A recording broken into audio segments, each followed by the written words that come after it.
bersama personality Sukan Yuniza. Kali ini kita lepak-lepak, chill-chill, sembang santai di Nusu Cafe, Gombak.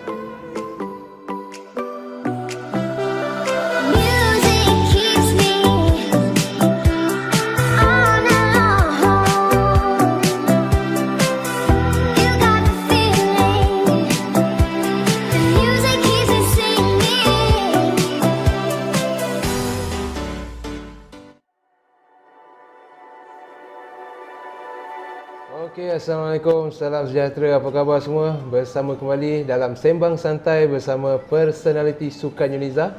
Jadi pada hari ini kita agak beruntung kerana bersama-sama kita adalah Nur Aina Yasmin binti Halim. Apa khabar Yasmin? Khabar baik. Sihat Min Alhamdulillah. Alhamdulillah.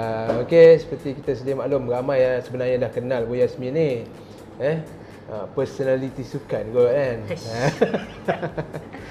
Okey, Yasmin merupakan atlet memanah Yuniza dan beliau juga merupakan atlet memanah kebangsaan lah. Mana beliau telah mewakili Malaysia pada tahun 2019 ke Filipin dalam Sukan C 2019. Okey Min, sedikit sebanyak berkenaan dengan latar belakang Min. Yasmin dulu mula study di Yuniza pada tahun 2014 betul ya? 2014 dan sehingga kini 2020. Jadi dah 6 tahun. 6 tahun. Dulu ambil diploma dalam diploma pengajian insurans kalau tak silap saya. And then sambung ke degree ijazah sarjana muda dalam kerja sosial. Di bawah Fakulti Sains Sosial Gunaan. Okey Min, ramai yang nak tahu ni sebenarnya. Ramai nak tahu boleh tak Min ceritakan sedikit lah latar belakang Min, and then macam mana Min boleh start menceburkan diri dalam sukan memanah? Okey, boleh. Saya dibesarkan di Pekanbaru Hulu, sekolah rendah dan sekolah menengah sampai tingkatan 2 di Pekanbaru Hulu. Masuk tingkatan 3 sampai tingkatan 5 saya di Sekolah Sukan Bandar Penawar, Johor. Lepas tu di 2014 sampai sekarang saya di Terengganu, Yuniza. Saya start main memanah ni pada darjah 4, sebabnya saya kena paksa. First sebab ayah saya coach. Kata setiap seorang ayah kan, bila dia coach mestilah dia nak anak dia pun main memanah juga kan. Lepas tu dia paksa saya pun macam masa tu turun tu rela tak rela lah. Macam orang kata bebai. Apa nak marah kan? Okay. Bebai. Dia rasa macam nak marah lah. Macam bila turun tu rasa tak enjoy kan, sebab kena paksa. Sebab kita dah jam 4 mestilah, kalau manusia biasa mestilah nak main bola, nak main netball, hoki. Memanah ni bagi saya masa tu macam tak semua sekolah ada. Dia macam kurang dulu sikit. Memanah ni bukan sukan yang glamour yang dekat setiap sekolah tu akan ada je sukan tu tak kan. Betul. Betul lah. Lepas tu sampai sekarang kiranya darjah 4 sampai darjah 6 saya shoot. Saya start balik shoot form 3 sampai dah sekarang. Kiranya dalam 13 tahun kot saya 13 tahun lebih. 13 tahun 6 tahun dengan compound, lebih tu recurve. Awal dulu of course Min start dengan recurve lah. Ya.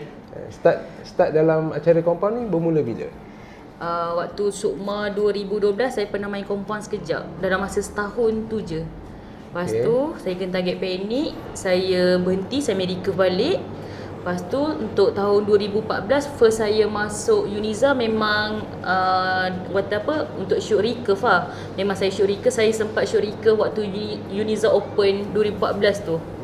Okey, lepas tu bulan 11 kita masuk. Lepas tu nak cukupkan tim Masum tu, coach YB lah. Dia cakap, Yasmin awak pernah main kompa, apa kata awak tukar kejap main kompa. Dia kata tukar kejap lah just untuk cukupkan tim. Rupanya rezeki saya lah. Kini start pada 2014 tu sampai sekarang. Bila saya main kompa tu, kata adalah sinar dia kat situ. Jadi bila start fokus betul dengan compound ni, barulah nampak jalan je lah. Boleh sampai ke wakil Malaysia lah melalui acara compound ni. So Alhamdulillah. Mungkin satu rezeki, satu hal, bakat yang Min ada pun mungkin satu hal lah, dan usaha Min sendirilah untuk sampai ke tahap tu lah. Min pernah wakili negeri Ya. Negeri Pahang masa Sukma 2012. 2012, ya. Di mana pada masa tu Pahang sendiri selaku tuan rumah. Ada pingat tak masa tu? Masa Tak, tu. waktu Sukma Pahang tu saya nombor yang terakhir. Oh ya ke? Ya. That's mean masa tu macam Time tu sebab baru saya nak target up lah panik. tu. Masa tu target panik sekali, so saya yang terakhir. Itu waktu tahun 2016 saya Sukma Sarawak tu, saya target sekurang-kurangnya 1 pingat emas. Alhamdulillah tercapai lah. Kayaknya pengakhiran Sukma tu ada. Jadi dalam career Min ni, untuk pelibatan dalam Sukma, berapa kali Sukma Min pernah pergi? Dua kali, 2012 dengan 2016 dan 2016. 2016 masa tu mewakili Terengganu. Negeri Terengganu. Yes, masa tu Min dah dekat Uniza Ya. Dan tim Terengganu serapkan Min dalam tim state lah. So masa wakil Terengganu, Sukma 2016 di Sarawak. Ya. Masa tu Min dapat pingat emas dalam acara apa? Individu. Okey, Min masuk Uniza 2014. Macam mana boleh pilih Uniza untuk sambung belajar di universiti ni? Sebab yalah kita kebiasaannya orang akan pilih universiti yang berdekatan dengan rumah. Betul. Jadi ni daripada Pekalah Hulu merantau sampai ke Terengganu, sampai ke Uniza ni apa sebenarnya yang menarik perhatian Min untuk sambung belajar di Uniza, ataupun mungkin ada faktor lain yang boleh menjadikan Min menjejakkan kaki ke Uniza sebenarnya? Sebenarnya saya tak terfikir pun nak masuk ke Uniza. Masa tu saya tak dapat apa-apa tawaran untuk masuk universiti untuk diploma. Lepas tu saya contact Coach Moon. Saya tanyalah nak minta EU mana kan. Kalau UiTM tak lepas.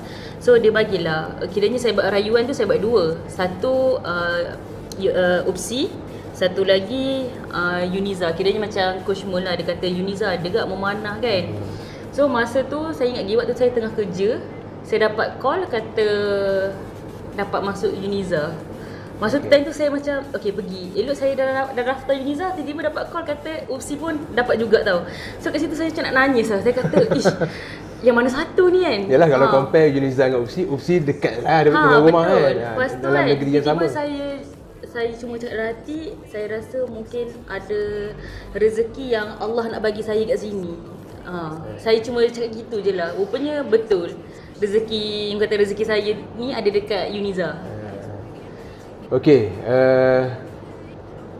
pada peringkat awal dulu, apa persepsi Min bila belajar di Uniza ni? Macam best ke, tak best ke, macam? Waktu saya daftar saya nangis juga sebab saya tak ada kawan. Saya tak ada saudara mara. Kiranya saya memang datang sebatang kara dekat Uniza ni. Kiranya waktu tu saya tak kenal siapa-siapa. Saya just kenal Kak Bam. Kak Bam, oh yes. Sebab dia senior sekolah saya kan. Lepas tu saya pun macam time tu rasa macam nak nangis juga. Muja time tu kata housemate semua macam jenis peramah kan. Kat situ saya dah mula okay, boleh je hidup. Starting je lah. So selepas 6 tahun lah. Kalau 2014, okay, selepas 6 tahun, okay, sekarang ni macam mana? Saya pro. Ni sebenarnya seronok lah. Seronok sangat. Yalah, ni pun dah tahun akhir kan? Ya, dah tahun santai. akhir. Dah tahun akhir. Jadi apa?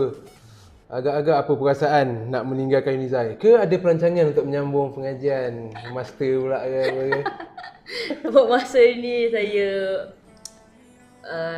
fikir just tamat dululah. Kiranya tak terfikir lagi lah untuk nextnya. Sebabnya kita tahu lagi tahun depan tiba-tiba ada sangkut mana-mana ke. So masa ni just fikir untuk habiskan dulu je lah. Sikit saya bacakan sikit Min punya rekod sepanjang tahun 2019 lah. Jadi Min pernah ke Bangkok untuk kejohanan Asia Cup Stage 1.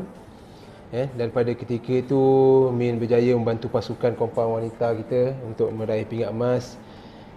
Min juga pernah ke Shanghai, China untuk World Cup Archery Stage 2. And then sekali lagi Min ke Asia Cup Stage 2 di Taipei. Dan di Taipei pada masa itu berjaya juga sekali lagi meraih pingat emas dalam acara tim. Seterusnya kat sini kalau saya tengok rekod, Min juga ada pergi ke ASEAN Archery Championship di Bangkok, Thailand, dan seterusnya daripada Bangkok tu terus fly ke Filipina untuk menyertai Sukan C di Filipina 2019. Di peringkat universiti sendiri pun selain daripada AUG, Min juga pernah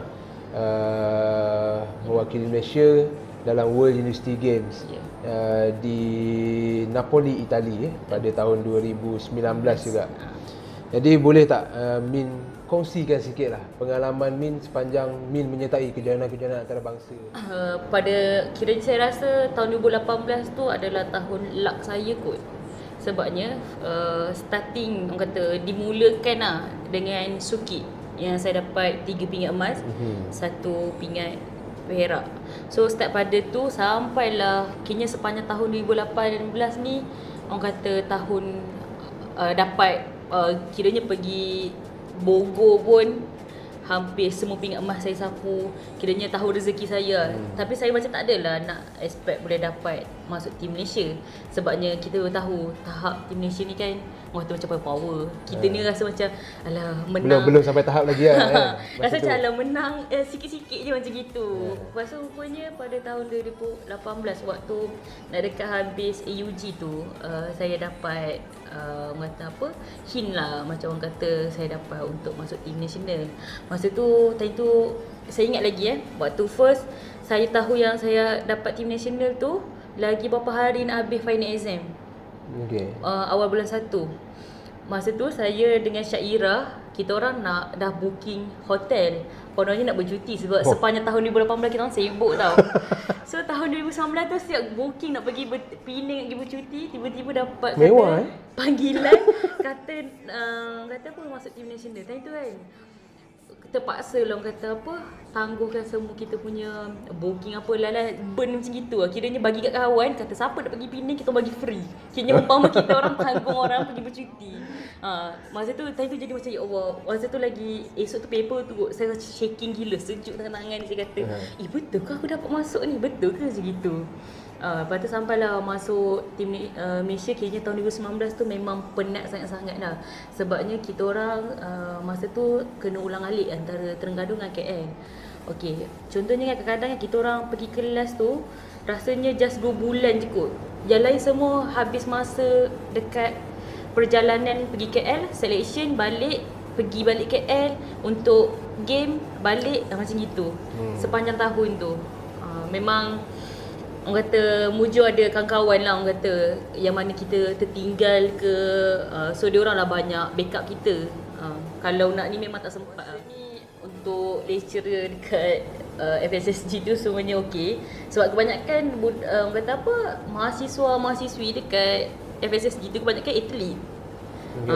Kadang macam ada je kawan budak bola, tapi masa ni semuanya okey. Kalau kita buat kerja, lecturer pun boleh je terima kita. Sebabnya kadang-kadang kan macam sebelum ni orang tak kenal pun saya tau. Maksudnya macam lecturer tak kenal pun saya siapa, tapi dia sebab saya main sukan, kiranya macam lain daripada yang lain, menyebabkan dia kenal. Kadang-kadang pergi kelas kan, mana contohnya budak mana tu, macam tu lah.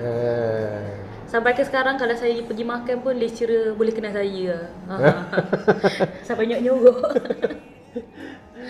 Maknanya melalui sukan ni dia sedikit sebanyak memudahkan urusan lah sebenarnya. Jadi lecturer pun semua kenal. Jadi kalau katakan nak minta pengecualian kuliah ke apa ke, tak ada masalah lah. Tapi dengan syarat juga sebenarnya kan. Bagi pengecualian kuliah, time ada kuliah tak pergi kelas, mana-mana lecturer pun akan marah lah kan. Mungkin Min boleh kongsi sedikit tak tips ataupun mungkin panduan ke, macam mana Min bagikan masa ni antara akademik dengan sukan? Sebab kalau ikutkan Min punya pointer pun agak baik juga rasanya. Diploma dulu grade dengan pointer berapa? 2.5. 2.5. Masa ijazah ni? Buat masa ni still 3.4 ke 3.5 tu. 3.4, 3.5 CGPA. Satu, yelah, boleh dikatakan sangat baiklah untuk seorang atlet yang sentiasa sibuk, keluar, pergi game, pergi training, boleh dapat result macam tu. So boleh tak kongsi sikit tips ataupun mungkin panduan, mungkin ramai yang, mungkin yang siapa yang dengar ni mungkin boleh mengambil panduan lah untuk balancekan antara akademik dengan sukan. Okay. Contoh kalau semua orang sedia maklum lah, untuk memanah dekat Uniza, kita orang punya training memang setiap hari ada. Cuti SEM ke, cuti tak ada SEM ke, semua hari tu memang hari kita orang dekat Padang. Contohnya kalau orang lain hari Jumaat, Sabtu cuti kan, kita orang kena full time kat Padang. Okey, kalau habis kelas pula, habis kelas contohnya pukul 4, so pukul 5 tu kita kena turun kat Padang juga. Kayaknya masa kita orang ni memang kadang-kadang orang cakap, bila masa kau buat assignment? So kadang kita buat assignment, mungkin kadang macam saya buat waktu malam ataupun kan, contohnya okey, saya tahu hari bulan depan saya nak pergi game. Okey, saya akan cakap dengan kawan-kawan saya, okey, contohnya minggu ni kita kena pergi library, siapkan semua assignment. Kadang-kadang saya minta maaf lah kat diorang sebabnya diorang terpaksa buat awal kan. Kiranya disebabkan tu, kiranya kita boleh lah kata study. Kalau saya tahu bulan depan saya pergi game, saya akan settlekan semua assignment, kerja ke apa, minggu, contohnya minggu ni kan, saya akan paksa saya punya kawan-kawan untuk buat assignment dekat library untuk pastikan bila saya pergi game tu dah siap. Bila saya game, saya dah tak tengok lagi, saya tengok group WhatsApp tu just buka tutup je, tak baca. Kecuali melainkan kawan-kawan tu PM personal lah, baru saya tahu ada kerja. Tidak saya sebabnya sekarang gangguan dia jadi stres. Kita akan jadi macam jantung kita lah akan jadi macam kenapa aku tak siap lagi ya. Mesti kita akan macam itu kan. Betul. Sebab yelah memanah ni satu sukan yang memerlukan tahap fokus yang tinggi. Jadi kalau ada gangguan-gangguan luar ni memang sedikit sebanyak akan mengganggu lah masa kita nak game. Berbalik semula kepada pengalaman Min lah sepanjang menyertai kejohanan-kejohanan antarabangsa. Sekarang ni untuk World University Game, Universiad okey, memang kita maklum itu adalah kejohanan di peringkat universiti dunia. Tapi World University Game ni boleh dikatakan ibarat mini Olimpik, sebab semua negara di seluruh dunia ni akan menyertai sukan universiti dunia. Jadi Min berpeluang, ada rezeki pada ketika itu untuk mewakili skuad RPT Malaysia ni ke Napoli untuk World University Game 2019. Jadi boleh Min kongsi sikit pengalaman masa Min pergi Universiad tu. Apa rasanya? Sebab ya kita dekat sini, saya sendiri pun tak pernah pergi. Saya sendiri pun tak pernah pergi. Jadi tapi yang digambarkan itu adalah Universiad ni mini Olimpik. Jadi boleh Min share sikit tak? Macam mana suasana game dia punya tahap kompetitif persaingan di Universiad tu? Untuk yang Universiad kat Itali tu kan dia dah minimumkan untuk apa, satu tim 2 orang. Betul, dia buat local rules di mana pendaftaran untuk setiap kategori 2 orang. So macam tak ramai, tapi disebabkan saya pernah pergi untuk game apa tu Shanghai, game Asia Cup. So sikit sebanyak kat situ dia dah bantu kita tahu untuk rasa suasana macam mana dekat Universiad tu. Dia starting tu memanglah kita akan berdebar, sebabnya saya macam untuk yang IPTE ni masa tu saya rasa berdebar sikit sebabnya kita wakil untuk IPT kan. Maksudnya macam saya dengan Iman je. Contoh kalau kalah ni mesti orang hentam ni, saya fikir gitu dah. Lepas tu waktu kita orang shoot double tu, memang arrow saya tak masuk lah. Memang arrow saya orang kata dengan angin lagi, lepas tu kita akan jadi stres, lepas tu arrow tak masuk. Lepas tu saya cuma macam esok tu lah untuk Olympic round tu, saya just fikir Yasmin tak apalah, kau dah tak hebat, kau buat je lah, orang kat tengok kau. Saya macam hati macam gitu je lah, untuk orang kata apa, dorong saya lah untuk pergi mara ke seterusnya. Lepas tu waktu saya lawan tu sebenarnya saya hampir nak kalah tau, tapi tiba-tiba arrow tu boleh masuk. Kat situ saya dah ada satu macam keyakinan orang kata, okey saya lawan dengan dia, saya rasa okey boleh. Lepas tu saya lawan yang kedua, lepas tu saya rasa boleh lagi.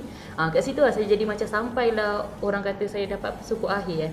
Kat situ masa sebelum shoot tu saya dah nangis lah. Saya macam ya Allah, aku tak sangka sampai sini. Padahal semalam orang kata dengan shoot tak teruk, tapi hari tu macam boleh shoot dengan bagusnya. Hari apa, masa event individu tu. Lepas tu kiranya itulah orang kata pencapaian first time saya pergi Universiad dengan pencapaian sampai ke suku akhir. Suku akhir ni that's mean 8 orang terbaik. 8 orang terbaik dalam satu dunia ni. Siapa yang menyertai kejohanan tu Betul. 8 orang terbaik Min berjaya menempatkan diri masa Universiad. Satu pencapaian yang agak baik sebenarnya, cuma yalah mungkin belum ada rezeki untuk kita sampai ke separuh dan seterusnya ke final dan fight untuk medal lah di Universiad. Kita pun di Uniza sebenarnya amat berbangga lah dengan pencapaian Min selama ni. Walaupun pada peringkat awal dulu kita lihat permulaan karier Yasmin dalam sukan ni mungkin agak slow, tapi 2 tahun kebelakangan dekat-dekat nak habis belajar ni baru Min betul-betul start naik, dan Min telah memberikan satu impact yang sangat besar kepada dunia sukan di Uniza. Yang mana bukan senang untuk atlet di Uniza ni sebenarnya untuk menempatkan diri dalam skuad kebangsaan lah. Dulu kita pernah melalui sukan rowing pada tahun 2015. Ada atlet kita yang mewakili Malaysia. Dan alhamdulillah 2019 sekali lagi melalui sukan memanah, Yasmin dan Iman berjaya sekali lagi untuk menempatkan diri dalam skuad kebangsaan ke sukan C. Satu benda yang agak baik, yang sangat membanggakan warga Uniza sebenarnya lah. Jadi bagi pihak kami di Pusat Sukan ingin mengucapkan ribuan terima kasih banyak-banyak kepada Yasmin, kerana banyak sebenarnya jasa dan sumbangan yang telah Yasmin berikan kepada Uniza, kepada sukan di Uniza sebenarnya, dalam mengharumkan nama universiti di Persada Sukan Tanah Air lah. Jadi mungkin sebelum kita mengakhiri kita punya sesi sembang santai pada kali ini, mungkin ada kata-kata ataupun pesanan daripada Yasmin untuk adik-adik kita yang masih panjang perjalanannya di Uniza ni. Mungkin boleh sampaikan sedikit pesanan ataupun nasihat supaya mereka ini juga berusaha ke arah untuk mencapai perkembangan karier sukan yang lebih baik lah di masa akan datang. Okey, pesanan untuk adik-adik yang untuk baru kata start nak bersukan ke, ataupun yang sekarang dah berada dalam tim universiti untuk sukan ke, waktu kita bersukanlah betul-betul. Waktu kita belajar betul-betul. Maksudnya bila kita sukan tu kan, contohnya bila kita dah berada di universiti ni, bila kita turun training tu kita tahu nak buat apa. Mungkin waktu zaman sekolah kita just dengar cakap coach je tau. Maksudnya macam okey berlari je lah contohnya. Tapi bila kat universiti ni kita dah boleh fikir. Contohnya okey bila hari ni contoh saya turun training kan. Okey hari ni contoh saya kata aku nak betulkan form contohnya lah. So kita buat lah betulkan form. Maksudnya macam gitu. Okey kalau sama dalam belajar, okey hari ni aku nak start apa dulu, belajar apa dulu. Macam tu lah. Kalau tidak, kalau kita nak buat dalam satu masa tu nak buat semua benda, memang tak akan terjadi. Banyak main telefonnya ni. Itu je aku. Okey. So, rasanya sehingga itu dululah kita punya sesi pada hari ini. Terima kasih sekali lagi Min Sama-sama. sudi bersama kita untuk slot sembang santai kali ini. Alhamdulillah kita pun ingin mengucapkan ribuan terima kasih kepada Min kerana telah banyak menyumbangkan jasa kepada Uniza, menaikkan nama Uniza di Persada Sukan IPT Tanah Air. Dan kita doakan juga supaya Min berjaya untuk menamatkan pengajian di sekarang semester akhir Ya, semester insya-Allah. akhir berjaya menamat pengajian, dapat grad dengan cemerlang. Dan untuk akan datang sekiranya nak menyambung pengajian di Uniza lagi, nak sambung master apa, boleh Roger kita cubalah bantu. Dan kalau katakan selepas ni pun nak terus bekerja, kita doakan agar Min berjayalah dalam karier di masa akan datang. Yang terakhir sekali kami ingin mengucapkan ribuan terima kasih kepada Owner Cafe Nusuk Cafe. Nusuk Cafe yang terletak di Gong Badak di area Taman Chonang Jaya. Jadi kepada anda di luar sana, kalau nak cuba rasa kopi yang terbaik, memang best kopi dia. Sedap. Tokennya pun baik, friendly. Jadi boleh datang ke sini lah. Dalam Waze pun ada. Kalau rasa tak tahu tempat, dalam Waze ada. Search je Nusuk Cafe. tempatnya memang nusuk lah. Nusuk ni dalam bahasa Terengganu-nya tersorok. Memang tempatnya tersorok sikit lah. Tapi memang best, santai untuk kita lepak-lepak, chill kat sini. Okay, so sekian itu saja. Kita jumpa lagi di episod-episod yang akan datang. Bye-bye.